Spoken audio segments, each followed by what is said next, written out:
Mes frères et mes sœurs, vivons ensemble chaque communion par amour pour Dieu. C'est Jésus qui nous invite à vivre en lui. Approchez-vous. Votre perfection et votre pureté sont en vous. C'est moi qui suis mort sur la croix pour vous redonner votre perfection et votre pureté. Ne cessez pas de revivre votre communion. Je suis et en vous. Oui, mon cher prochain, laissons-nous aimer sans condition. Il faut que notre foi en le sacrifice d'amour de notre Sauveur soit totale, afin de goûter à notre oui à l'amour. Nous avons une demeure intérieure et Dieu y habite. Il vit en nous. Vivons avec Dieu. Notre vie éternelle a besoin de s'ouvrir aux grâces de l'Eucharistie, qui nous aide à accepter la souffrance qui perdure en ce monde. Malgré les pièges de Satan, vivons notre vie éternelle en enfants de Dieu, non de ce monde. Laissons les grâces agir. Sans cette richesse spirituelle, comment espérer n'avoir que de bonnes pensées, de bons regards, de bonnes écoutes, de bonnes paroles, de bonnes actions et de bons sentiments si nous ne nous approchons pas de Jésus qui se présente à nous à chaque Eucharistie. Vivons pour Dieu et non pour nous-mêmes, envers et contre tout, avec la sagesse de Dieu. Il faut entrer dans notre vouloir pour se priver du trop-plein de l'esprit de ce monde et préconiser une cure spirituelle qui nous aidera à vivre notre vie éternelle sur la terre. Mes frères et mes sœurs, pour que nous soyons vrais envers notre nous-mêmes, ne regardons pas le passé comme une perte de temps, mais comme un tremplin qui nous fait plonger dans une lumière intérieure, là où tout bouge de vie. Au début, il est essentiel de nous regarder agir en ce monde pour savoir si nos oui sont pour Dieu ou pour soi-même.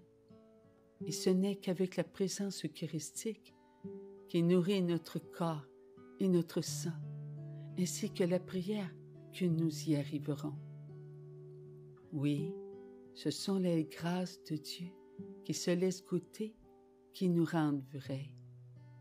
Convaincus que nous sommes vrais, la paix ne nous quittera plus, la joie nous encouragera à continuer. Et l'amour pour Dieu, pour nous-mêmes et pour notre prochain nous élèvera au-dessus de ce monde. Je n'accepterai plus d'être comme ce monde, où tout n'est que vanité. Vanité, tout n'est que vanité, lorsque je fais plaisir à mon moi-même, alors que je pleure sur mon moi-même qui a subi un échec. Vanité, tout n'est que vanité, lorsque je prends soin de mon moi-même, alors que j'exige qu'on soit bon envers mon moi-même. Vanité, tout n'est que vanité, lorsque je donne du bonheur à mon moi-même, alors que je veux être un autre que moi-même. Vanité, tout n'est que vanité, lorsque je crie justice pour mon moi-même, alors que je juge les arrogants face à mon moi-même.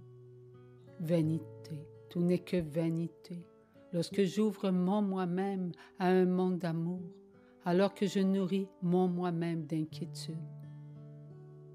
Vanité, tout n'est que vanité, lorsque je désire la paix pour mon moi-même, alors que je nourris mon moi-même de peur avec ce qui circule dans mon ordinateur. Vanité, tout n'est que vanité, lorsque votre moi solide, vrai, éternel, est chancelant devant les ruses du diable qui a perdu son oui à l'amour. La séduction de ce monde a fait en sorte que nous nourrissions notre moi. Nous avons remplacé le mot évolué par nouveauté. Hypocrite, nous sommes devenus. Nous avons aimé ce cheminement jonché d'embûches qui attire afin d'assombrir le chemin de la sagesse qui conduit vers Dieu. Tout ce qui fascine, l'argent, les plaisirs, la modernité, les savoirs, les conforts, les consommations, les performances, les apparences, les voyages, les jouissances, les hallucinogènes et tant d'autres portent son fardeau. Les abus, les épuisements, les erreurs, les ambitions, les futilités, les mépris, les possessions, les poursuites, les séparations, les mélancolies, les snobismes, les déceptions, l'extinction de vie, les addictions et tant d'autres. Voilà le moi qui porte seul son fardeau.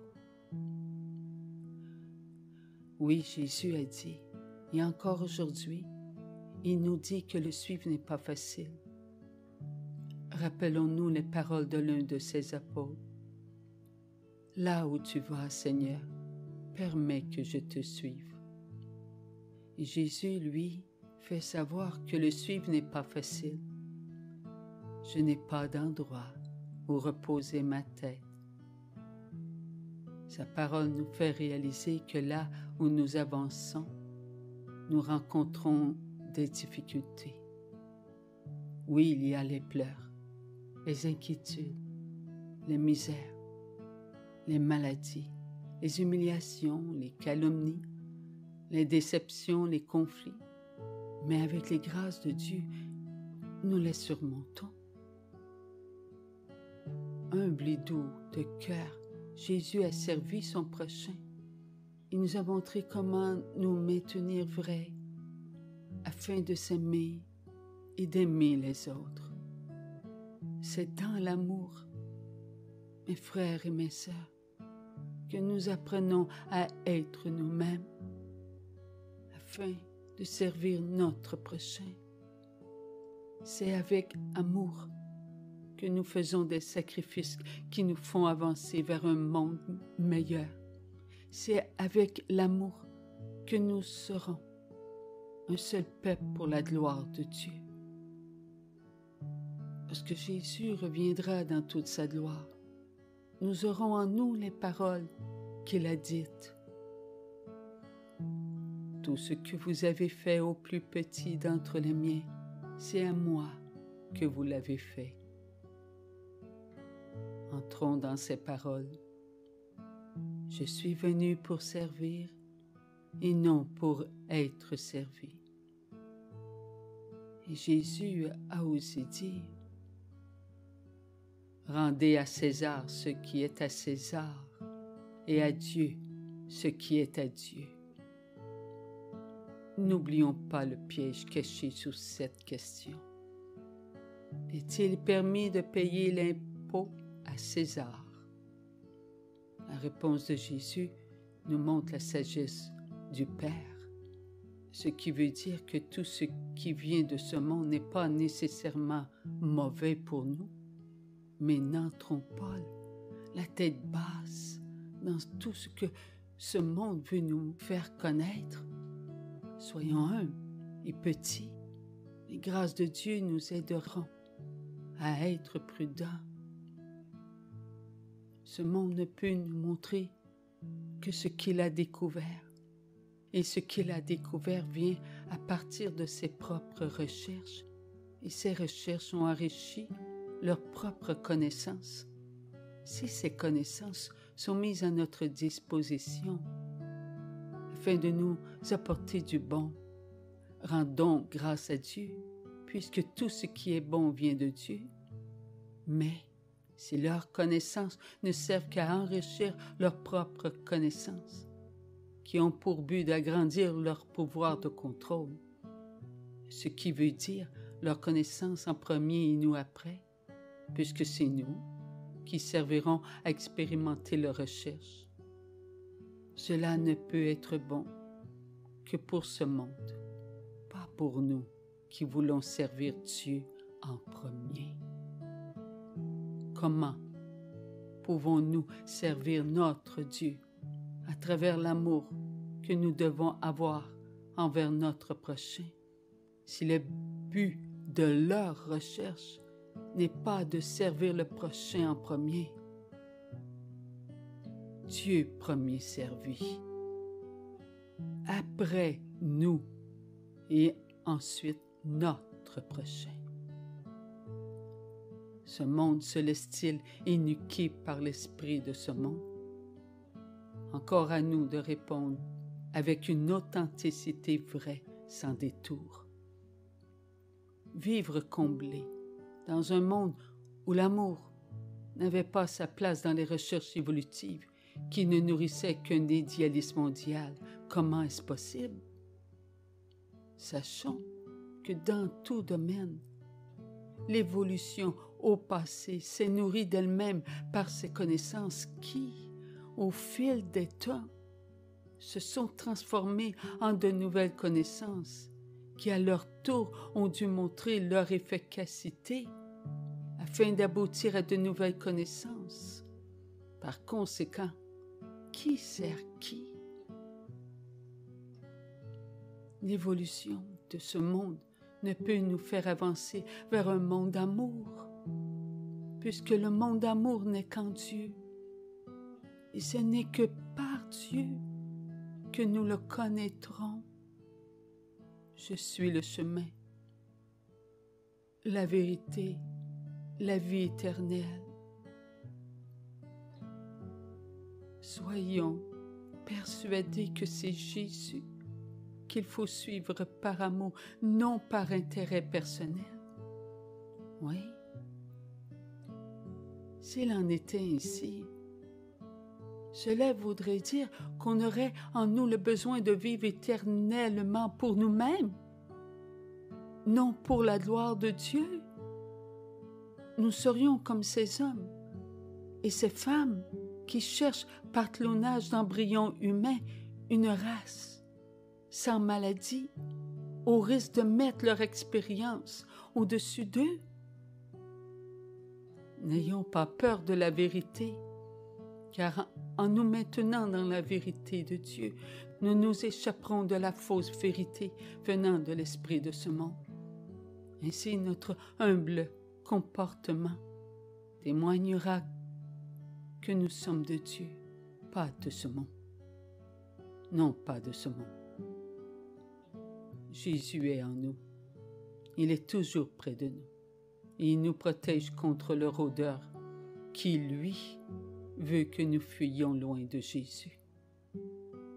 Satan fait tout pour nous éloigner de celui qui nous montre le chemin de l'amour. Attention, Satan sait se servir de l'esprit de ce monde pour nous séduire. Comment? Oui, comment? Avec ce qui est éphémère, ce qui a pour but de nourrir notre imagination, assoiffée de désirs non assouvis. Mes frères, mes sœurs, attachons-nous à tout ce qui vient de Jésus. Il est dans son alpha et dans son oméga. Il est l'Éternel en l'Éternel. Rien ne disparaît en Jésus. Tout se mange et tout se boit pour notre plus grand bonheur. Lorsque nous croyons fermement que nous recevons le corps de Jésus, que nous recevons son sang, en nous, nous marchons avec lui sur ce chemin. Nous entrons dans notre vérité en la vérité et nous savourons notre vie éternelle en la vie éternelle. Tout en notre intérieur se motive, se renforce, se développe, se vit pour un monde meilleur. Oui, tout notre intérieur est en le mouvement de la vie qui est Jésus. Et tout autour de nous prend un aspect nouveau. Nous vivons notre oui à l'amour. Rappelons-nous que Jésus nous a fait savoir que sa présence est partout, là où il y a la vie. Il a montré à l'instrument que je suis sa présence dans l'univers. Revenant en automobile du Saguenay pour nous diriger vers Saint-Georges-de-Beauce, Québec, assise à l'arrière, Jésus m'a demandé de laisser mes yeux fermés. Ce que j'ai fait, j'ai vu l'univers, profondeur étoilée par groupe, comme si c'était moi qui m'approchais de ce qui était présent. Je voyais des planètes, des masses plus ou moins grosses. Tout cela était présent à sa place, soumis à un pouvoir de gravité. Là, j'ai vu un nuage blanc translucide. Et ce nuage blanc et translucide bougeait. Il était toujours en mouvement. Jésus m'a dit, « Regarde, je te montre ma présence. Je suis le mouvement visible à tes yeux est ma vie. Je suis la vie qui met tout en mouvement. C'est moi la vie qui maintient l'équilibre dans l'univers. Vous, les enfants de mon Père, tout en votre être bouge par moi. Sans moi, rien ne bouge. Par ma présence en votre vie intérieure est en mouvement, en mon mouvement de vie. » Il me montrait que le mouvement de vie est la présence de Dieu dans notre vie éternelle. Et comprendre ce mouvement est une puissance dans notre quotidien. Prenons conscience que ce qui vient de l'extérieur doit être vivant pour entrer en notre intérieur, afin que ce qui est extérieur puisse entrer en le mouvement de vie. Dieu nourrit ce qui est de lui, et ce qui est de lui porte la vie, qui nourrit la vie en notre intérieur. Les informations dans les journaux, par radio, sur Internet ou le bouche à oreille, qui font peur, nourrissent le doute et freinent la foi en Dieu. Ce qui n'est pas vie ne reçoit aucune nourriture de Dieu. Dieu nous aime. Lorsque nous laissons passer Dieu avant nous, la toute-puissance prend soin de nous en empêchant la mort, donc ce qui n'a pas de vie, d'entrer en notre intérieur. En le mouvement de Dieu, nous pouvons regarder nos frères et nos sœurs et les aimer tels qu'ils sont avec leur oui à l'amour. Que notre oui soit vrai, sincère, humble, lumière, propre, solide, honnête, respectueux. Il est un oui d'amour. Mais que notre oui soit hésitant, ignoré, maladroit, paresseux, incertain, douloureux, négligé, présomptueux, janséniste, libertin. Il est un oui d'amour blessé. Dieu prend soin de chacun de nous et nous devons prendre soin de nous et des autres, car nous venons tous d'un oui d'amour. Et c'est le oui de Jésus. nos frères, nos sœurs et nous. Nous avons en notre intérieur le chemin qui nous conduit vers un monde d'amour. Nous sommes une seule famille pour son monde d'amour. Ceci est une grande vérité. Oui, nous sommes ensemble en le mouvement de vie par Jésus, qui nous donne son corps et son sang. Jésus nous enseigne qu'un seul d'entre nous ne croit pas que nous sommes une seule famille. Il n'est pas sur le bon chemin qui l'emmène dans son monde d'amour, le monde de Jésus. Il s'éloigne de la vérité. Il demeure dans le mouvement de la vie, mais il est tombé comme dans un précipice. Jésus, notre bon berger, va le chercher là où il est tombé. Il lui tend la main, il le prend, il le serre dans ses bras. Et lui assoupit sur sa poitrine. Il entend Jésus qui lui dit des mots de vérité. Il lui rappelle qu'il l'a sauvé de cette fausseté, qu'il l'aime. Et il le ramène parmi nous, qui sommes sa famille. Satan, le trompeur, ne cesse de rôder autour de nous. Il n'est pas dans le mouvement de la vie. Il a refusé d'adorer Dieu. Il s'est retiré du mouvement de la vie. Il est venu ici, sur la terre en prince de ténèbres, pour nous perdre.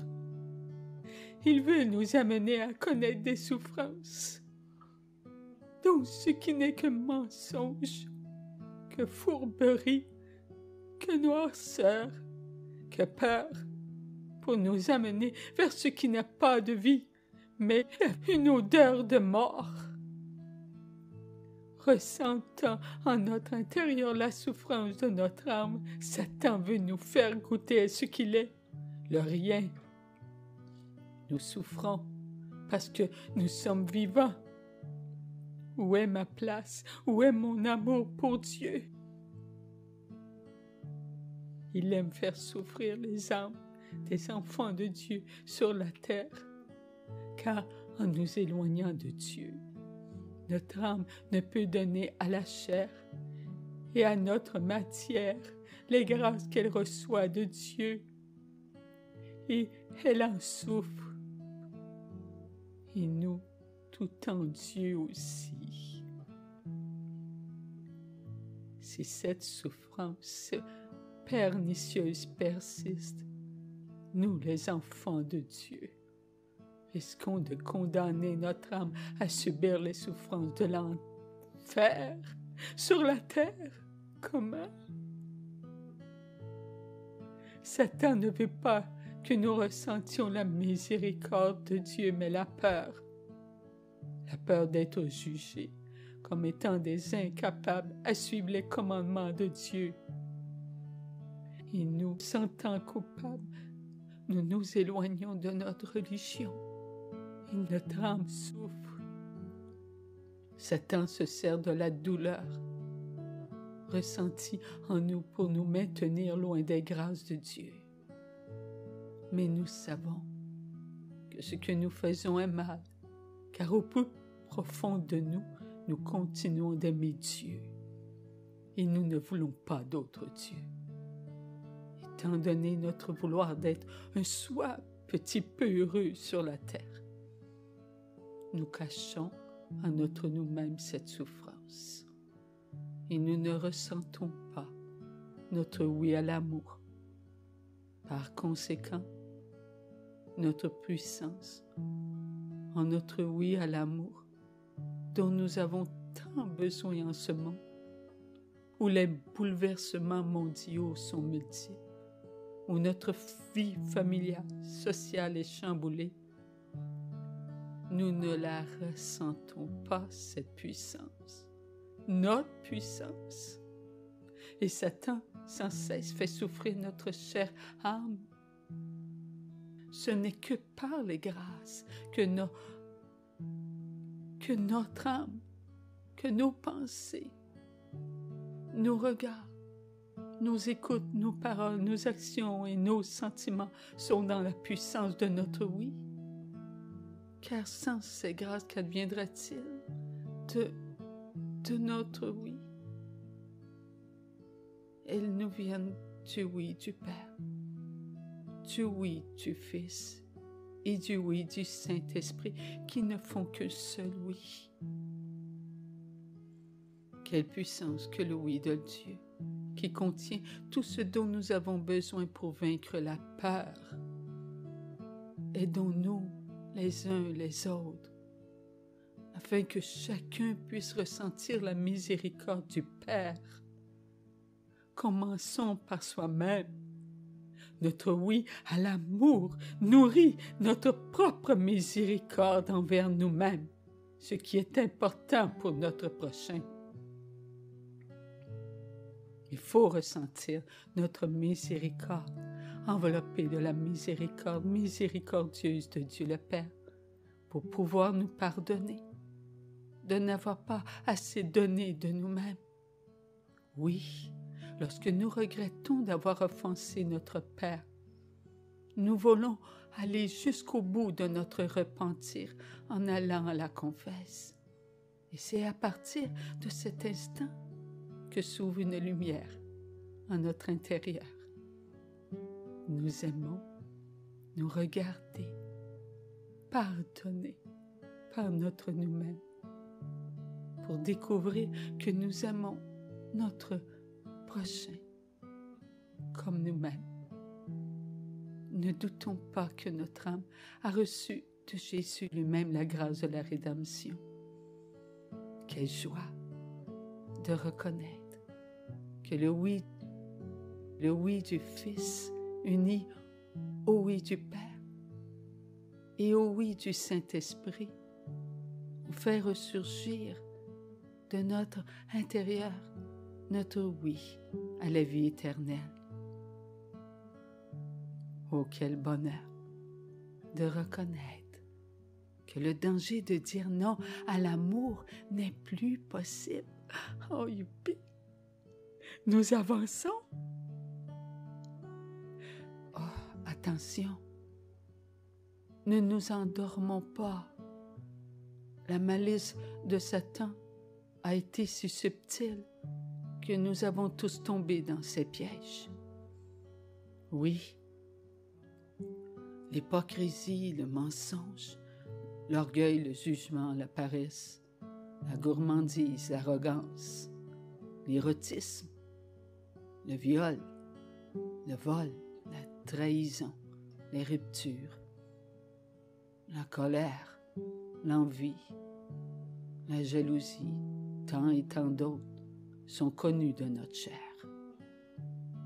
Car nous avons réagi et nous risquons encore de réagir lorsque nous serons en présence de l'un de ces vices. Jésus n'a-t-il pas dit à ses apôtres de veiller pour ne pas tomber en tentation? C'est aussi pour nous. Nous devons avoir assez d'amour envers nous-mêmes pour vouloir ne pas tomber en tentation. Et la prière est une arme contre Satan. Oui, la prière contient nos oui à l'amour. Et Satan, avec ses acolytes, font tout pour que l'esprit de ce monde nous trouble, afin de nous empêcher de prier avec le cœur. C'est avec notre cœur que sortent nos élans d'amour, nos oui à l'amour, car notre cœur est à Dieu. Mais qui sont ceux qui farouchement ne veulent pas se considérer être de Dieu? Ce sont ceux qui ont en leur cœur une noirceur impénétrable. Ils vivent sur la terre en n'ayant que de la haine pour Dieu. Leur existence sur la terre est un combat constant contre Dieu. C'est pourquoi ils fauchent tout ce qui peut venir de leur soi-disant âme. Ils ont un esprit de haine, une conscience manipulatrice pour détruire la vie. Ils ne veulent que détruire ce qui vient de Dieu. C'est pourquoi les messes noires sont des rites sataniques pour contrecarrer la puissance de la messe en l'Église, qui, lors de la consécration, change les espèces présentes en la puissance réelle de Jésus. Ils ont une horreur satanique si présente en eux qu'ils renouvellent leur attachement à Satan en présentant leur soi-disant âme à Satan dans le but de détruire ce qui serait encore bon en eux. Tout ce qu'ils veulent, ce n'est que servir l'ennemi de Dieu. Ils portent un nom haineux, sans borne, contre Dieu. Jésus nous a tous purifiés. Il nous appartient de nous maintenir dans cette vérité. Notre purification est en nous et nous sommes en la vérité de Jésus. Ne nous éloignons pas de la lumière qui nous montre qui nous sommes, les sauvés par la croix. Oui, Jésus a vaincu la mort éternelle. Croyons qu'au retour en gloire de Jésus, aucune âme qui appartient aux enfants de Dieu ne demeurera prisonnière de la mort éternelle. Oh, si cela était, Jésus, qui est la vérité, n'aurait pas dit à son Père, « Père, je remets mon esprit entre tes mains. » Les paroles de Jésus sorties du Fils sont entrées en le Père et elles ont pénétré la volonté du Père. Mon esprit est ton esprit, Père. Ma volonté est ta volonté, Père. Tu m'as envoyé vers tes enfants pour que je te les ramène, sains et sauvés. Père, j'ai accompli ton vouloir. C'est notre Père du ciel qui nous a envoyé son Fils pour que tous nous soyons rachetés. Jésus, en acceptant en lui tous les péchés, a pris sur lui de faire acte de rédemption pour sauver tous les enfants de Dieu. Il a accompli la volonté du Père. Il nous a tous sauvés. Dieu le Père qui aime son Fils d'un amour incommensurable nous a envoyé son Fils.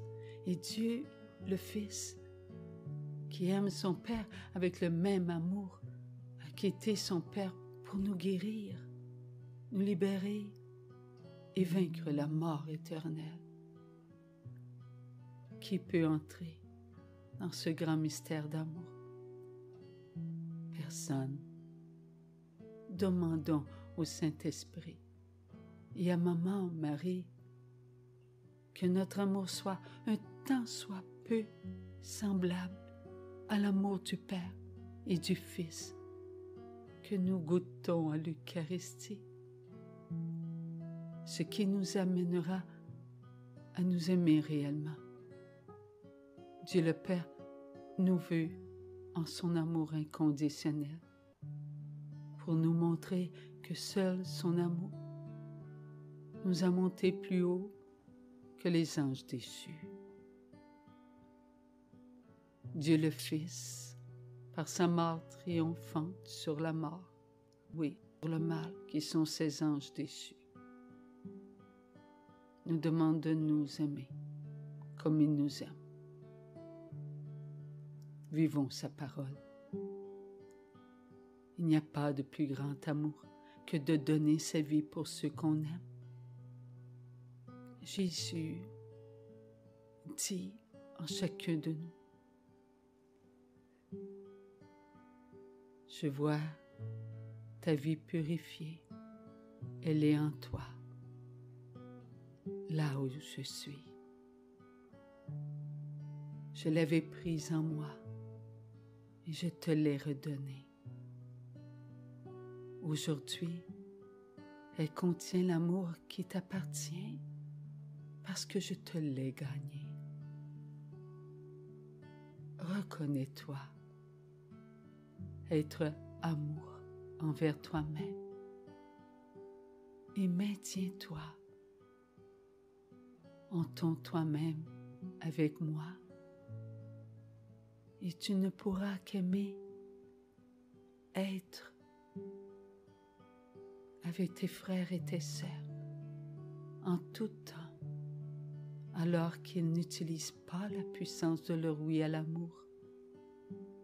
Ainsi, tu les aideras en faisant taire la connaissance du mal qui aime agiter ce qui ne leur appartient pas. Aie confiance. Je suis présent en eux pour les maintenir dans leur amour conditionnel, afin qu'ils ne s'écrasent pas sous le poids de ce fardeau.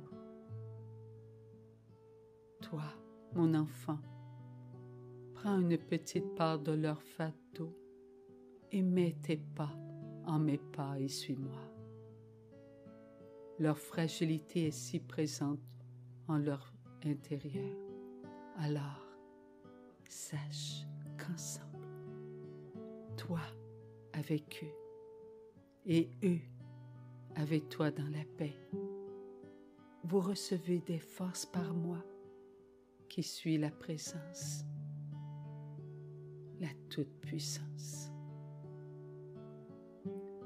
Il est important que tu sois dans ta paix pour que tu puisses te reconnaître, être uni à eux.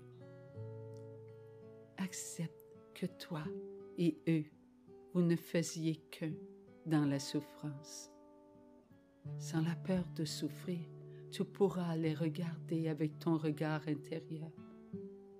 Et ce que tu verras, colère, insulte, moquerie, bouderie, brusquerie, jalousie, grognement, pleurnicherie, intimidation, indifférence, infidélité et encore, sera leur souffrance qui sera tes souffrances. Ta mission sera en ma mission, donc ta volonté en ma volonté. C'est pourquoi tu sauras d'où vient la source de toute souffrance. Tout ce que tu vivras ne pourra se faire qu'en la lumière. C'est là que tu pourras voir que tout ce qui ne leur appartient pas est aussi en toi. Tout devra disparaître afin que la connaissance du mal soit sans pouvoir et à son tour elle disparaîtra, afin que leur souffrance, devenue tes souffrances, soit sous le vouloir de mon Père. Tu prononceras ton oui à l'amour pour toute offense faite à Dieu. Tu feras acte de réparation en ma passion. Et cela jusqu'à ce que ta mission, unie à la mission de tous ceux qui ont été choisis pour vivre le 1% de ma passion, soit accomplie. De par le monde, certains de mes choisis vivent cela en eux, avec tous vos frères et vos sœurs, avec un abandon venant de leur oui à l'amour. Mais vous, faites-vous partie de ceux-là? À vous d'entrer en votre refuge intérieur et de regarder ce qui tapisse vos murs. Avez-vous des pensées contre un tel qui a des pensées différentes de vous? Avez-vous des regards qui jugent le comportement d'un tel? Avez-vous des écoutes qui captent des mots qui font grincher vos antennes? Avez-vous des paroles qui alimentent vos discussions négatives? Avez-vous des actions qui s'opposent au vouloir des autres? Avez-vous des sentiments qui se figent devant l'attitude d'autrui qui diffère des vôtres? Si après avoir lu, vous avez dit « Mon Dieu passe avant nous », c'est que vous ne vous êtes pas pris pour moi. Vous n'êtes pas Dieu. Moi seul, je sonde vos cœurs. Je sais ce que vous laissez entrer en votre refuge intérieur. Soyez humble, soyez petit. Vous avez été choisi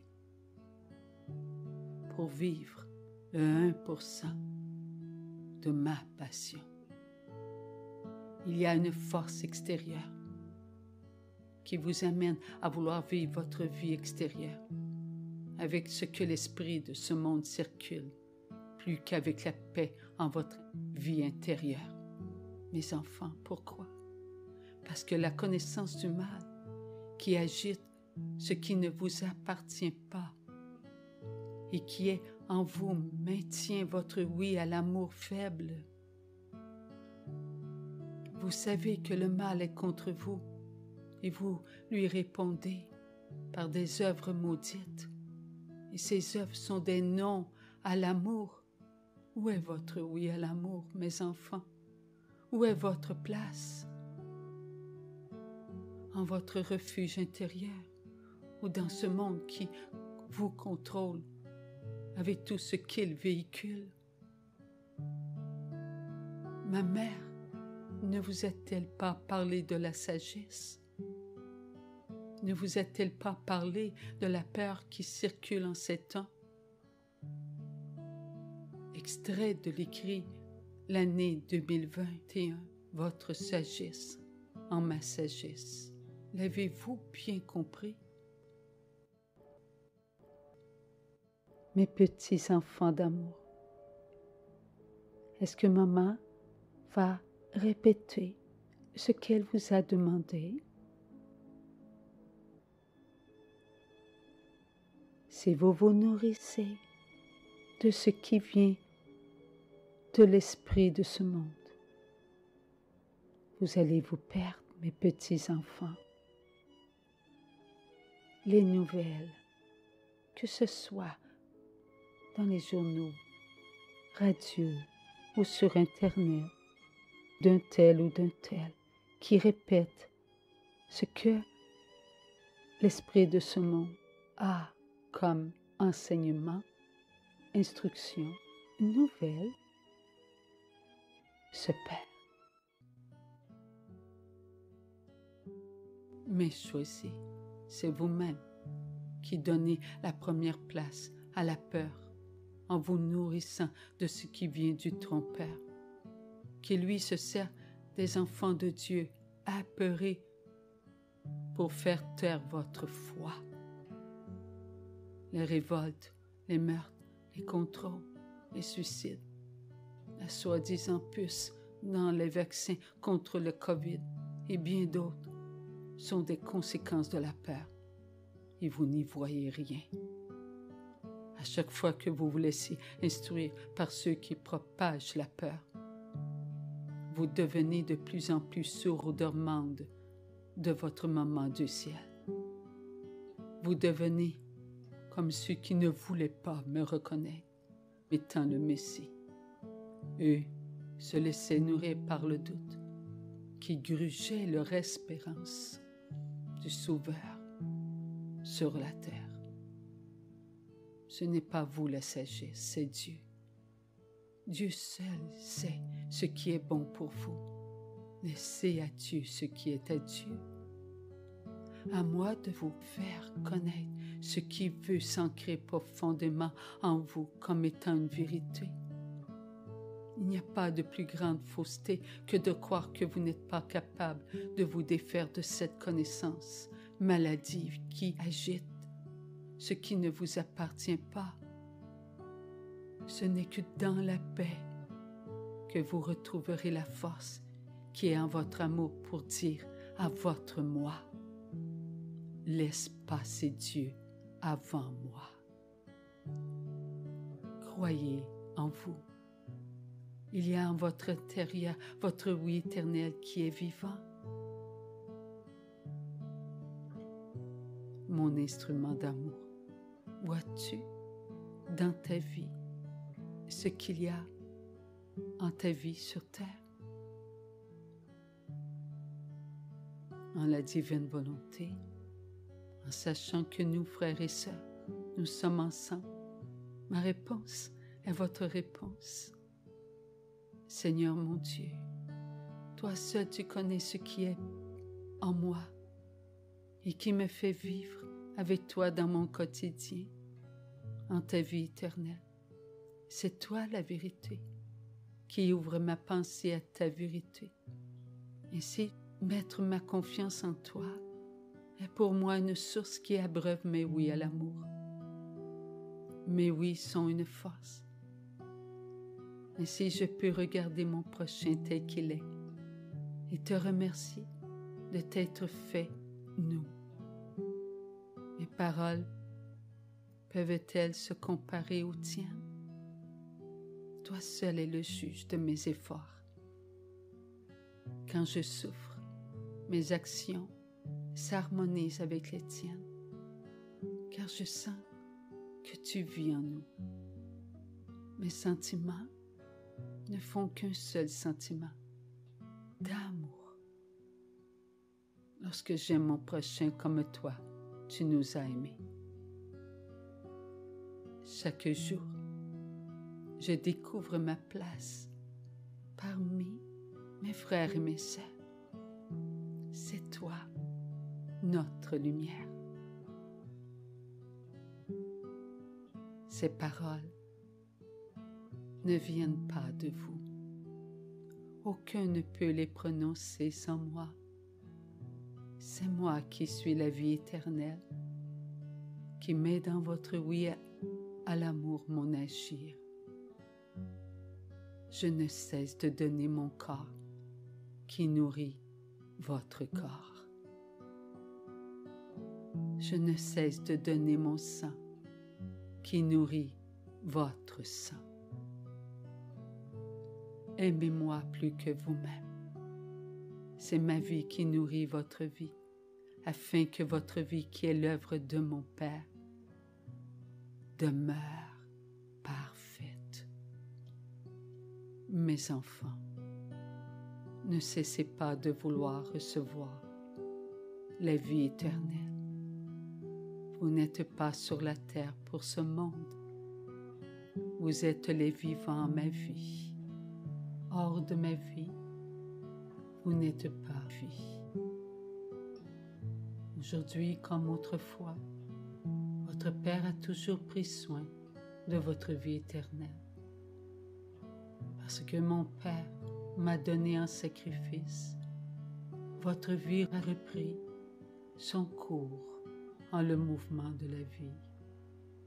Par mon instrument, vous pouvez revivre en votre refuge intérieur toutes les communions qui se sont amalgamées par le vouloir de mon Père pour ne faire qu'une nourriture. La lecture de la première communion spirituelle, mes enfants, confirme que vous recevez une pluie de grâce à chaque communion. Ces grâces vous inondent d'amour. Vivez les communions au quotidien. Vous en avez besoin. et vous en aurez besoin pour ce jour d'éternité, où vous entrerez tous en la lumière. Mangez et buvez le vivant. Je suis la vie éternelle. Je vous aime. Aimez celui qui est